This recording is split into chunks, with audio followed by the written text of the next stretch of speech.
බලපිටිය සිද්ධාර්ථ මධ්‍යම විද්‍යාලයේ සිදුවත් පාසලට අපි කලින් අන්තිවාරයේ නතර කර තැනට අපේ විෂය කර්මව අපි එකතු කරගමු.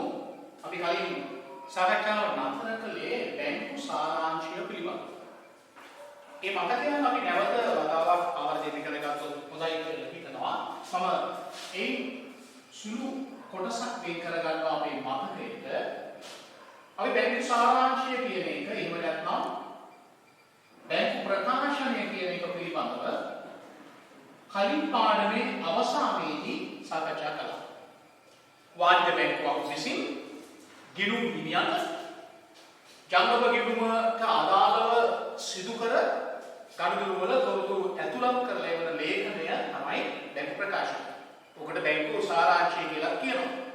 මේ බැංකු ප්‍රකාශනය පිළියෙල කිරීමට අදාළ කරගන්නේ ගිණුම් හිමියා වෙනුවෙන් වාණිජ බැංකුවේ තියෙන බැංකු ගිණුමේ ශේෂය. ගිණුම් හිමියා වෙනුවෙන් කියන්නේ ඒවා ගිණුම් හිමියා ඉල්ලන ඕනෑම වෙලාවකදී වාණිජ බැංකුව ගෙවන්න ඕන සම කලින් මතක් කළා වගකීමක් කියලා. ඒව බැංකු ප්‍රකාශනය පිළියෙල කිරීමේදී වාණිජ බැංකුව අදාළ කරගන්නේ වගකීම් මූලධර්මයේ කියලා අපි කලින් පන්ති වාරයේදී කිව්වා මේ නැවත මතක් කිරීම.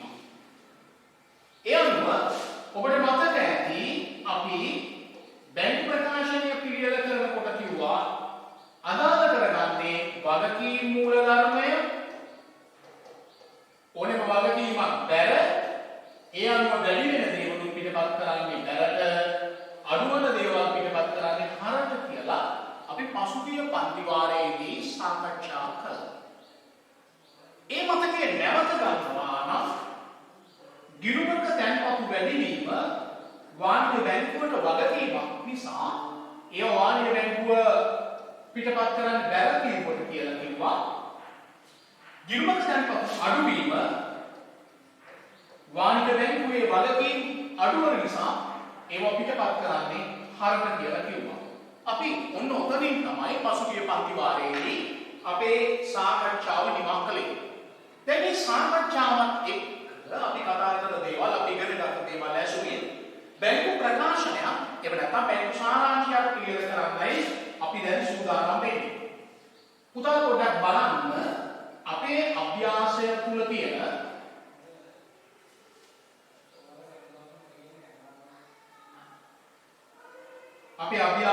තියෙන මෙන්න මේ තොරතුරු ටික පොඩ්ඩක් අධ්‍යයනය කරන්න. ව්‍යාපාර රන්දුරුගේ ව්‍යාපාරය 20 ජනවාරි මාසයට අදාළ.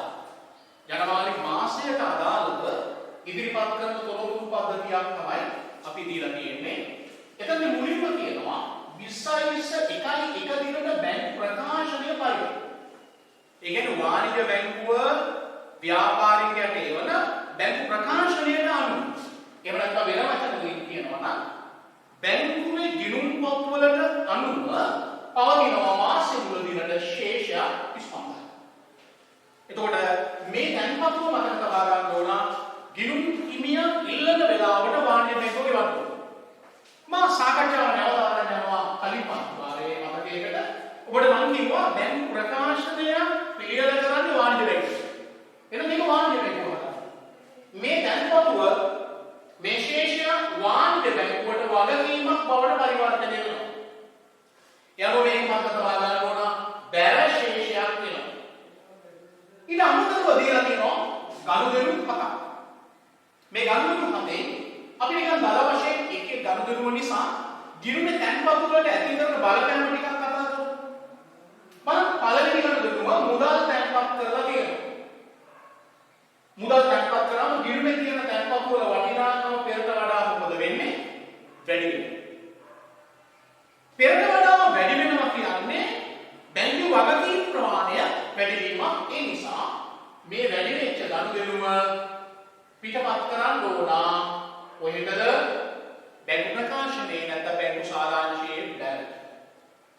දෙවන ගනුදෙනුව කියනවා චෙක්පත් තැන්පත් කරලා තියෙනවා. මේ දිලා තියෙන චෙක්පත්යේ අංකය. එතකොට චෙක්පත් තැන්පත් කරාම ගිණුමේ තැන්පත් වල ප්‍රමාණය වැඩි වෙනවා. එහෙනම් ඒක පිටපත් කරන්න ඕන වගකීම් වැඩි වෙන නිසා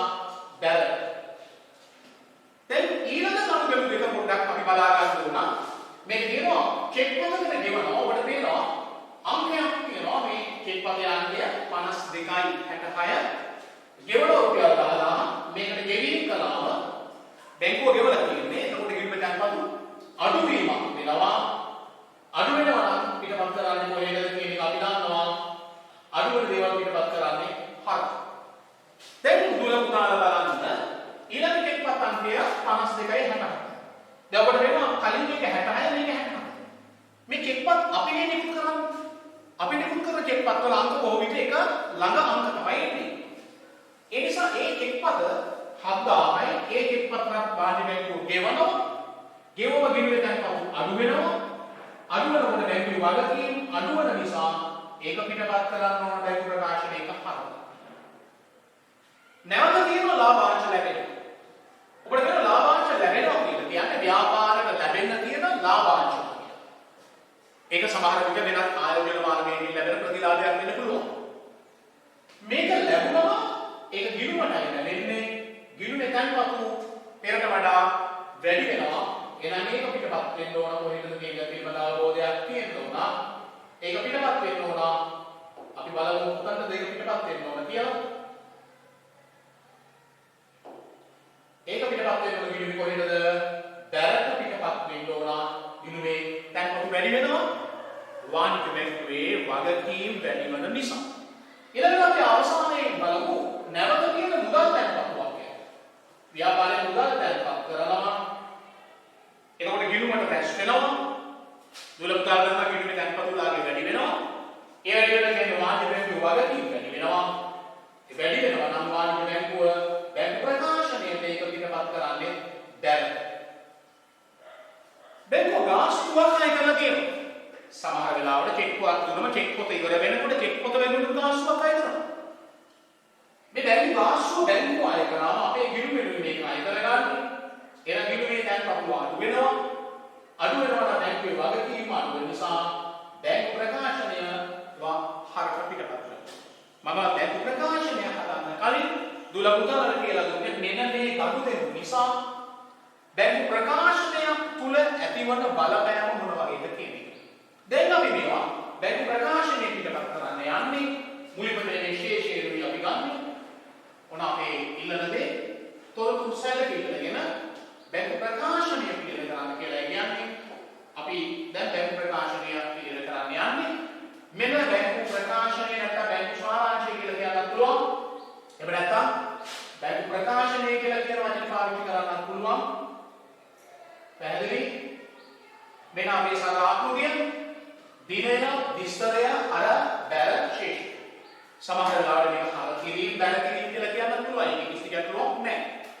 දැන් මේ ගණුව පිටපත් කරනකොට මූලධර්ම නැවත වතාවක් මම සාරාංශගත කළා. ඔබේ පහසුව තකා ඔබේ මතකය තවත් තහවුරු කරගන්න. බැංකු සාරාංශය නැත්නම් බැංකු ප්‍රකාශනය පිළිවෙල කරන්නේ කවුද? වාණිජ්‍ය බැංකුව විසින්. අර වාණිජ්‍ය බැංකුවේ ගිණුම් පොත්වලයි තියෙන්නේ. බැංකු ගිණුමක ශේෂය අපි වෙනත් වචනකින් කියනවා නම් සාමාන්‍ය බැංකු ශේෂය. සාමාන්‍ය ශේෂය කියන්නේ ගිණුමේ සල්ලි තියෙන වෙලාව. බැංකු ගිණුමේ සල්ලි තියෙනවා. ආයෙ තමයි සාමාන්‍ය ශේෂය. ඒ සාමාන්‍ය ශේෂය බැංකුවට වගකීමක්.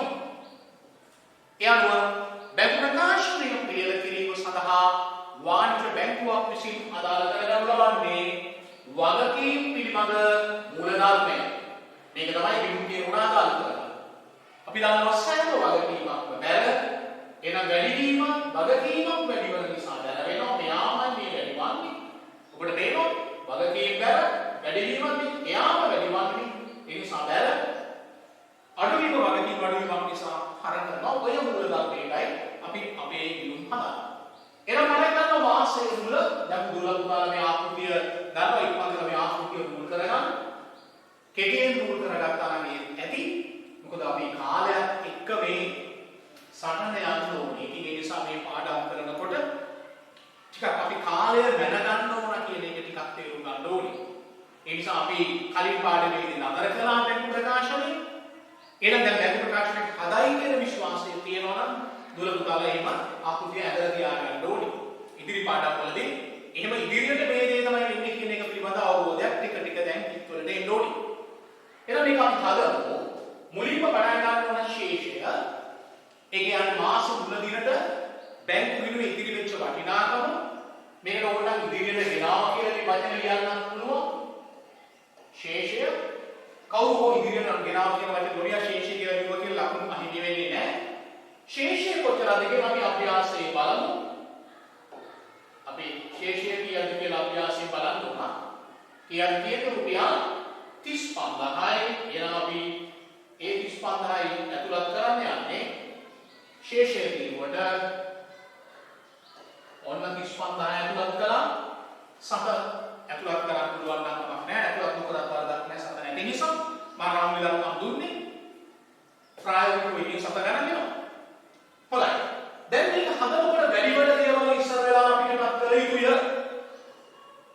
නෑ අඩු වෙන දේවල් ඉස්සර වෙලා අපිටපත් කළ යුතුයි. කොහොමද හිතන්න පුළුවන්? ඒ දෙකම වැරදි. වැඩි වූ ගණන් ඉස්සරලා අපිටපත් කරනවා කියලා කියන අදහසක් තියෙනවා නම් ඒකත් වැරදි. අඩු වූ ගණන් ඉස්සරලා අපිටපත් කරන්න කියලා කියනවා ඒකත් වැරදි. එහෙනම් නිවැරදි වෙන්නේ මොකක්ද? ගණුවෙනුවක් සිදු අනුපිළිවෙල මත දින අනුපිළිවෙලට ගණුව පිටපත් කරනවා. එහෙනම් දින අනුපිළිවෙලට යන්නේ අපි බලමු දින අනුපිළිවෙලට යනකොට මොකද්ද කියලා මුලින්ම සිද්ධ වෙච්ච ගණුව. 1.3 මුදල් තැන්පත් කරනවා රුපියල් 8,000. එතකොට කිව්වේ තැන්පත් වලගේ වැඩි වෙනවා. එහෙනම් ඒක යන්න ඕන බෑ. එහෙනම් අපි ගන්නවා දිනය 1.3 මුදල් තැන්පත් කරනවා 8,000. මෙන්න දිනේ දානවා 1.3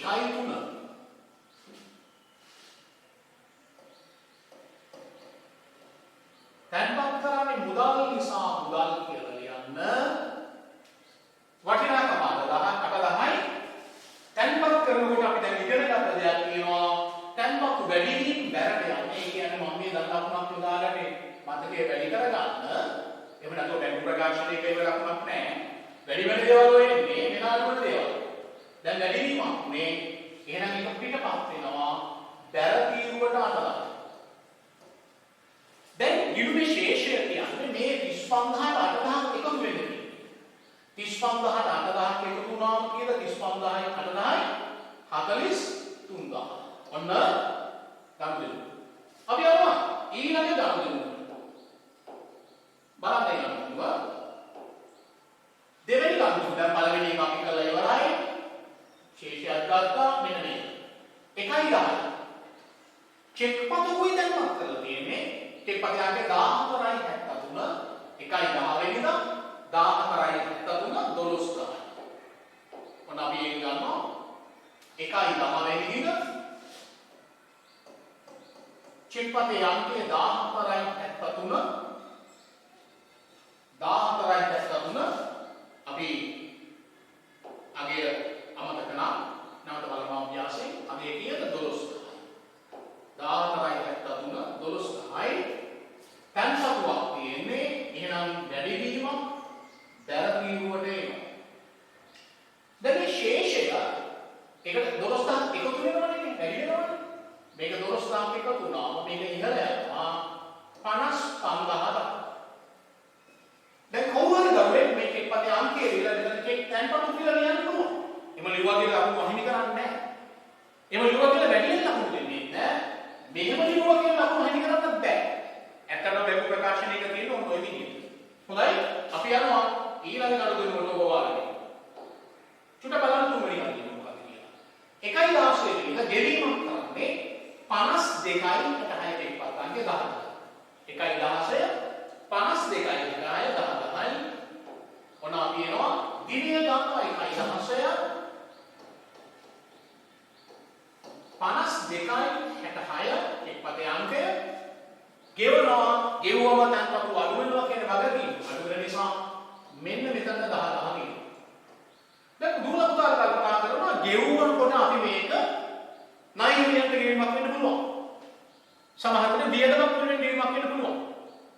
ගෙවන්නේ පුතේ චෙක් පත නිකුත් කරනකොට ඒ ගෙවුම මොනවටද කියලා ලියාගන්නේ ජංගම ගෙවුම් කිනි. ඒක බැංකුව දන්නේ නැහැ මේක මොනවටද ගෙවුවේ කියලා. බැංකුවට ඒක අදාළක් නැහැ. බැංකුව චෙක් පත ලැබුණාම ඒකට ගෙවනවා.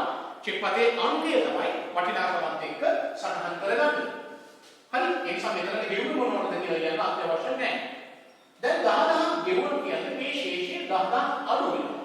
එහෙනම් 55න් 10000 අඩු වෙනකොට දුලම දාලා දානවා ශේෂය 15 සිනවා 45 දක්වා අපි නැවත යමු ඊළඟ ගනුදෙනුව බලන්න.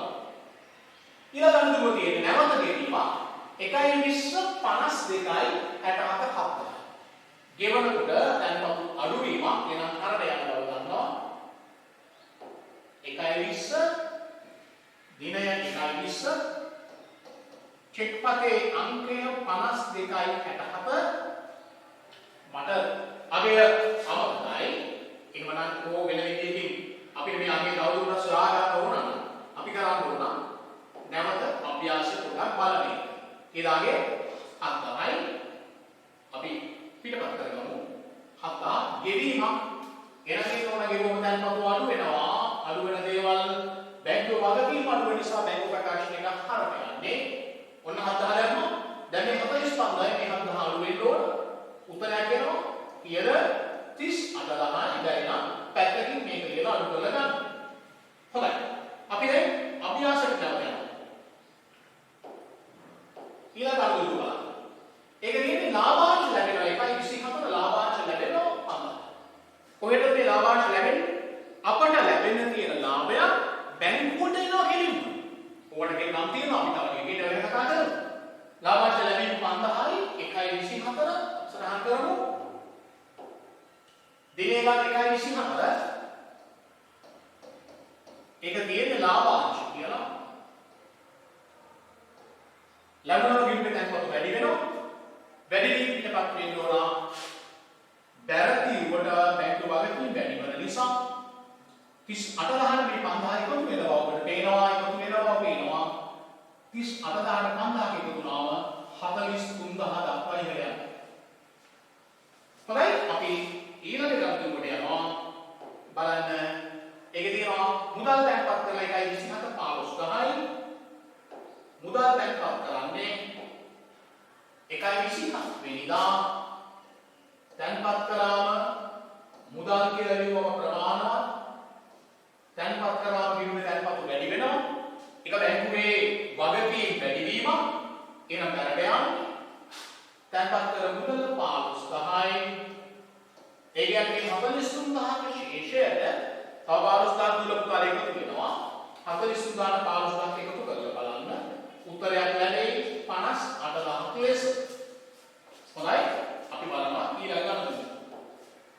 දැන් තියෙන අවසාන ගණනෙක බැංකුව අය කරනවා රුපියල් 800ක බැංකු ගාස්තුව. ඒ නිසා 1.20ට බැංකු ගාස්තුව රුපියල් 800ක ගාස්තුවක් අපි තියෙන්නේ. අපි බලමු මොකද කියලා වෙන්නේ. දිනය 1.20 විස්තරයට බැංකු ගාස්තුව බැංකුවට විවිධ ගාස්තු අය කරන්න පුළුවන්. බැංකුව අය කරාම ගෙවීමේ තැන්පත් වලින් ප්‍රමාණය අඩු වෙන්න ඕන. අඩු වෙන දේවල් වගකීම් අඩු වෙන නිසා පිටපත් වෙන්නේ බැංකු ප්‍රකාශනයේ හරට. දැන් මේ ශේෂය 58,815 අඩු වෙනවා නැත්නම් පහළ යනවා. අඩු කරලා බලන්න උත්තරයක් එනවා 57,200ක් ලෙස. හොඳයි අපි අභ්‍යාසී බලන්න තියෙනවද කියලා නැහැ. එහෙනම් අපි නැවත බැංකු ප්‍රකාශනය ක්ලියර් කර මූලධර්ම තහවුරු කරගන්න කොහොමද ඒකේ කියන උදාහරණ වෙනවා. ඔනෝදනි බැංකු ප්‍රකාශනය අවසానයි. බැංකු ප්‍රකාශනය ක්ලියර් කරනකොට සාමාන්‍යයෙන් ගිණුවේ සල්ලි තියෙනවා නම් ඒක තමයි සාමාන්‍ය බැංකු ශීර්ෂය කියන්නේ. ගිණුම් මිය නමි ගිණුවේ සල්ලි තියෙන තත්ත්වයක් නැත්නම් මුදල් තියෙන තත්ත්වයක් පුතා. ඒක වගකීමක් බැංකුවට. එයාලගේ හදන්න බැංකු ප්‍රකාශනය. එතකොට තැන්පත් වැඩි වෙනවා කියන්නේ වගකීම් වැඩි වීමක්. මේ වැඩි වීම කියලා කියන්නේ මේ වෙන වචනකින් කියනවා නම් ගිණුමක තැන්පත් වැඩි වීම බැංකුවේ වගකීමක්. ඒක වැඩි වෙන නිසා දැර වෙනවා. අඩු වෙනවා කියන එකෙන් අදහස් කරන්නේ තැන්පත් අඩු වීම ගිණුමේ තියෙන සල්ලි අඩු වෙනවා නම් ඒක බැංකුවේ වගකීම් අඩු වෙන නිසා හරක පිටපත් කරනවා. ඒ මූල ධර්මය අනුවයි අපි බැංකු ප්‍රකාශනය සකස් කළේ. දැන් ටිකක් හොඳට මේක අධ්‍යයනය කරන්න. දැන් ඊට පස්සේ මම දුලපුකාරට කියලා දෙන්න යන්නේ මෙන්න මේ වගේ දෙයක්. අපි නම් මේ පාඩමේදී බැංකු සැසඳුම් තාම අපි කතා කරා විතරයි නම. තාම එතනට ඇවිල්ලත් නැහැ. එතනට අවශ්‍ය කරන ගිණුම් කරන මූලධර්ම අවශ්‍ය තොරතුරු තමයි මේ උගන්වන්නේ. සමහර දේ පිට මේ දේවල් වල කෙටි ප්‍රශ්න පත්‍රයේ පුතාලා කියන විදිහට එහෙම නැත්නම් බහුවර්ග ප්‍රශ්න පත්‍රයකට මේ කතා කරන දේවල් වල දැනුම අවශ්‍ය වෙනවා. දැන් බැංකු ජංගම ගිණුමක් සම්බන්ධ ප්‍රධාන පාර්ශ්ව වර්ග දෙකක්. එක්කෙනෙක් ජංගම ගිණුම් හිමියා අනෙක් එකනා වාණිජ බැංකුව.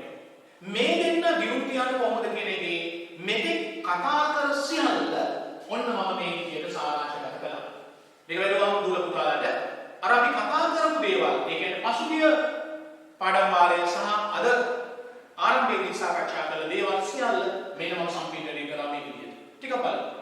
එතන තියෙනවා ජංගම ගිණුම් හිමියා. ඒ කියන්නේ ගිණුමායිකාරය. අපි කතා කරේ ව්‍යාපාරිකයෙක් කියලා කියලානේ. එයා සඳහන් කරන ආකාරය සහ වාණිජ බැංකුවේ ගිණුම් පොත්වල සඳහන් කරපුවා ජංගම ගිණුම් හිමියාට ලබා දෙන ආකාරය තමයි තියෙන්නේ. මුලින්ම කියනවා ගනුදෙනු සඳහන් කිරීම. ඒ කියන්නේ බැංකු ජංගම ගිණුමේ ගනුදෙනු මේ දෙදෙනා කොහේද සඳහන් කරන්නේ. ජංගම ගිණුම් හිමියා සඳහන් කරන්නේ බැංකු ගිණුම භාවිතා කරලා. ඔබට මතකයි ජංගම ගිණුම් හිමියා බැංකු ගිණුමේ සඳහන් කළේ. හැබැයි වාණිජ බැංකුව මේක සඳහන් කරන්නේ ඒ තොරතුරු අපිට ලබා දෙන්නේ බැංකු ප්‍රකාශනය වගේ මේකට ඕනනම් කියනවා කියලා බැංකු ප්‍රකාශනය වෙනුවට ඕනනම් කියන්න බැංකු සාරාංශය කියලා කියනවා. ඔන්න දැන් ඒක ගන්න. සාමාන්‍ය බැංකු ශේෂය. සාමාන්‍ය බැංකු ශේෂය කියන්නේ ව්‍යාපාරිකයා නමින් එහෙම නැත්නම් ජංගම ගිණුම් හිමියා නමින් වාණිජ බැංකුවේ ගිණුමේ සල්ලි තියෙන තත්ත්වය. ගිණුමේ සල්ලි තියෙන. ඒක තමයි සාමාන්‍ය බැංකු ශේෂය. එතකොට ගිණුමේ සල්ලි තියෙන කියන්නේ ව්‍යාපාරිකයාගේ සල්ලි තාම බැංකුවේ ගාව තියෙන්නේ. බැංකුවේ ළඟ තියෙන්නේ. බැංකුව බාහිර තියෙන්නේ. ව්‍යාපාරිකයා ඉල්ලනකොට මේක ලැබෙන්න ඕන. මම ඔබට කියලා දුන්න ලැබිය යුතු ස්වභාවය වුණෑම දෙයක් ගිණුම් කරන සලකන්නේ වත්කමක් කියලා. ඒ අනුව වත්කම. කාටද වත්කමක් වෙන්නේ? ජංගම ගිණුම් හිමියාට. හැබැයි වාණිජ බැංකුව ජංගම ගිණුම් හිමියා ඉල්ලනකොට මේ මුදල් ගෙවන්න ඕන. ඒ නිසා එයාට ඒක වගකීමක්. එතකොට ජංගම ගිණුම් හිමියා වත්කමක් නිසා වත්කම මූලධර්මය අනුවයි ගිණුම් තවන්නේ. මෙයා ගිණුම් තවන්නේ වගකීම් මූලධර්මය අනුව. එයාට සාමාන්‍ය බැංකු ශේෂයේ ගිණුම නම් සල්ලි තියෙන තත්ත්වය මත තියාගෙන ජංගම ගිණුම් හිමියා පොත්වල තියෙන්නේ හරස් ශේෂයක් ලෙස. හැබැයි ඒක බැංකුවේ වගකීම් මූලධර්මය අනුව වගකීමක් නිසා බැර ශේෂයක් ලෙස. එතකොට ගිණුමේ තැන්පතු වැඩි වීම ජංගම ගිණුම් හිමියාගේ මේ වත්කම් වැඩි වීම එනම් යා වත්කම් මූලධර්මය අනුව හැම වත්කමක්ම අර වැඩි වීමක් අර කියන න්‍යායයට අනුව වැඩි වෙන දේවල් ජංගම ගිණුම් හිමියා පිටපත් කරනවා අර. බැංකුවට මේක වගකීමක් එනම් යා ගිණුම් දෙන වගකීම් මූලධර්මය අනුව. එතකොට වගකීම් මූලධර්මය අනුව වගකීමක් නම් බැර තැන්පත් වැඩි වෙනවා කියන වගකීම් වැඩි වෙන නිසා ඒක යට බැරට යනවා. ඊළඟට ගිණුම තැන්පත් අඩු වෙනවා නම් ජංගම ගිණුම් හිමියාට වත්කම් අඩු වීමක්. වත්කම් අඩු වෙනවා කියලා කියන්නේ බැර කිරීමක්. බැංකුවෙන් තමන්ගේ වගකීම් ප්‍රමාණයයි මේ අඩු වෙන්නේ. ඒ අනුව ඒක හර වෙනවා. මෙන්න මේ ටික නැවත පුරාලා පොඩ්ඩක් මතකයට නගාගත්තොත් හොඳයි. දැන් මම කියන්නේ ඔබට පැහැදිලි මෙන්න මේ ටික මතකෙට නගා ගන්න. සාමාන්‍ය බැංකු ශේෂය වත්කම ජංගම ගිණුම් හිමියාට ගිණුම් තවන්න අදාළ වෙන වත්කම් මූලධර්මය. ඒ අනුව ගිණුමට තැන්පත් වැඩි වෙන දේවල් එයා පිටපත් කරනවා අරට. ගිණුමට තැන්පත් අඩු වෙන දේවල් එයා පිටපත් කරනවා තමන්ගේ වත්කම් අඩු වෙන නිසා දැර.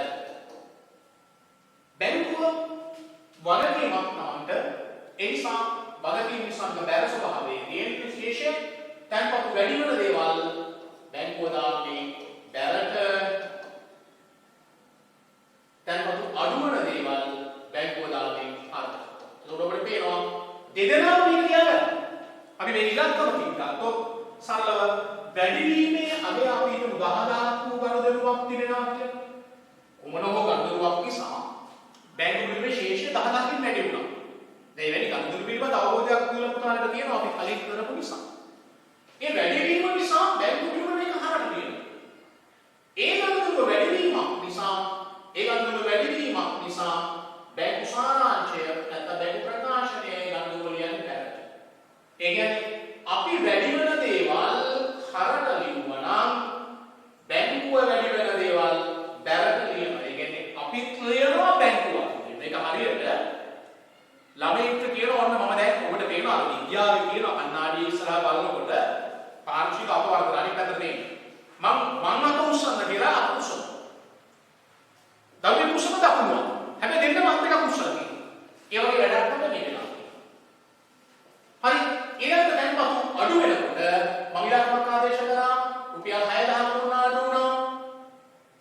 අඩු වෙන නිසා බැංකු විනිමය මම මේක බැරට පිටපත් කළා.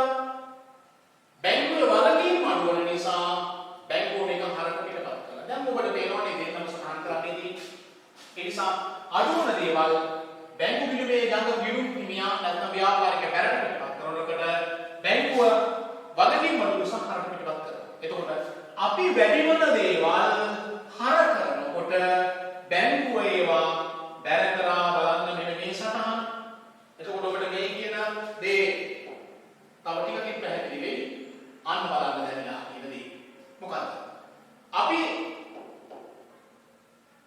බලන්න අපේ පාඩමේ කතා කරපු දේවල් වල අපි වැඩි වෙන දේවල් හරකට දානකොට බැංකුව වැඩි වෙන දේවල් බැරට දානවා.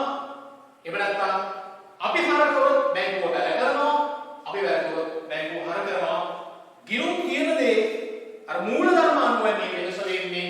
ඒ වුණාට දෙකොල්ලම ලියාගෙන තියෙන බව ඔබට පේනවා මේ ගණුදෙක. මේ ගණුදෙක දෙකොල්ලම ලියාගෙන තියෙනවා. මේ ගණුදෙක සමාන කිරීමේ මෙන්න මේ ක්‍රමය නිසා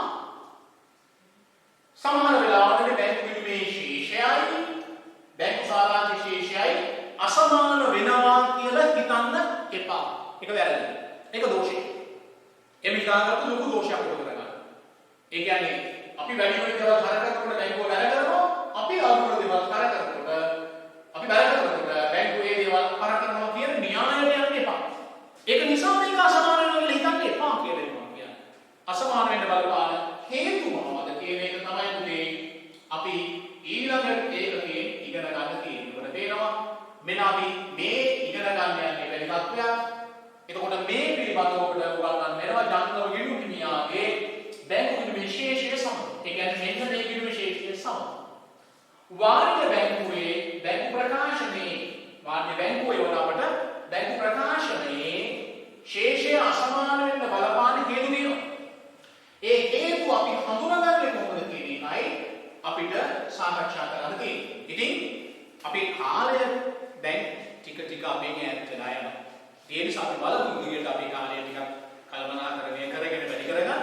මේ ඉගෙනගත්ත දේ තුල පුතාලා ටිකක් අධ්‍යයනය කරන්න. මේක මේ අවුරුද්දේ සාමාන්‍ය පෙළ විභාගයේ මේක දුල පුතාලට වැදගත් වෙයි. තව පන්ති වාර අවස්ථා දෙකක් විතර වගේ වෙනකොට අපිට දැන් අභ්‍යාසයක් හදාගන්න දැන යන්න පුළුවන්. ලබන පන්ති වාරයේදී අපි මුණ ගැහෙන්නේ බැංකු විනිමය ශේෂයයි බැංකු ප්‍රකාශන ශේෂය අසමාන වෙනවා. හැබැයි අසමාන වෙන්නේ ඒ දෙක ගිණුම් තියෙන ආකාරය නිසා නොවේ කියන මතකයේ ඔබේ හිතේ රඳවමින් ඔබ හොඳින් ධාරණය කරගත යුතුයි. මේ අසමාන වෙන්නේ ගිණුම් ලැබීමේ රටාව නිසා නොවේ කියන දේ. ඒක බලපාන හේතු හඳුනා ගැනීමට උන අපි ඉදිරි පන්ති වාරයේදී ඔබත් එක්ක මුණ ගැසීමේ පොරොන්දුවෙන් මම ඔබෙන් සම්බන්ධව ඔබ සියලු දෙනාට වාසනාවන්ත අනාගතයක්